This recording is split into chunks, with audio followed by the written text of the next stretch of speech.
पुरानी हवेली का रहस्य। एक छोटे से गांव में जंगल के किनारे एक बहुत पुरानी हवेली थी। गांव के लोग कहते थे कि वहां रात के समय अजीब अजीब आवाजें आती हैं, किसी के रोने की, किसी के सलने की और कभी कभी फाइल की। कई सालों से वह हवेली वीरान पड़ी थी।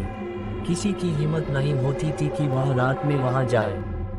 एक दिन गांव का एक नौजवान लड़का रवि बोला, ये सब अंधविश्वास है। आज रात मैं उस हवेली में रहूंगा और देखूंगा कि सच में वहां भूत है या नहीं। रात का समय हुआ।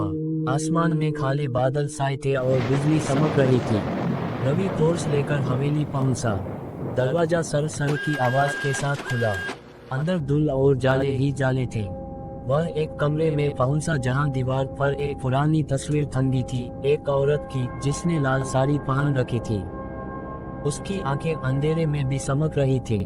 रवि ने टॉर्च उस पर डाली और जैसे ही वह पीछे मुड़ा, किसी ने उसके कंधे पर हाथ रखा। वह डर के मारे पीछे मुड़ा, वहां कोई नहीं था। अचानक तस्वीर अपने आप दीवार से गिर गए। अब हवेली में हवा चलने लगी और पैर की सुनाई दी। रवि के कदम भारी हो गए, लेकिन उसने हिम्मत नहीं हारी। उसने कहा, कौन है वहाँ? एक धीमी आवाज आई, मैं, इस हवेली की मालकिन, जिसने धोखे में अपनी जान गंवाई थी।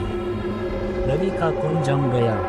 वह धीरे धीरे दरवाजे की ओर बढ़ा, लेकिन दरवाजा अपने आप बंद हो गया। तभी तस्वीर में दिखी औरत दरवाजे के पास खड़ी थी, वही लाल साड़ी, वही चमकती आंखें। वह बोली, हर साल कोई न कोई मेरी ससाई जाने आता है और फिर कभी लौट कर नहीं जाता। रवि सीखा, बचाओ, पर उसकी आवाज हवेली की दीवारों में गूंज कर रह गए। सुबह जब गांव वाले पहुंचे तो हवेली के दरवाजे खुले थे, लेकिन रवि कहीं नहीं था। बस दीवार पर उस लाल साड़ी वाली औरत की तस्वीर के बगल में अब रवि की तस्वीर भी टंगी थी।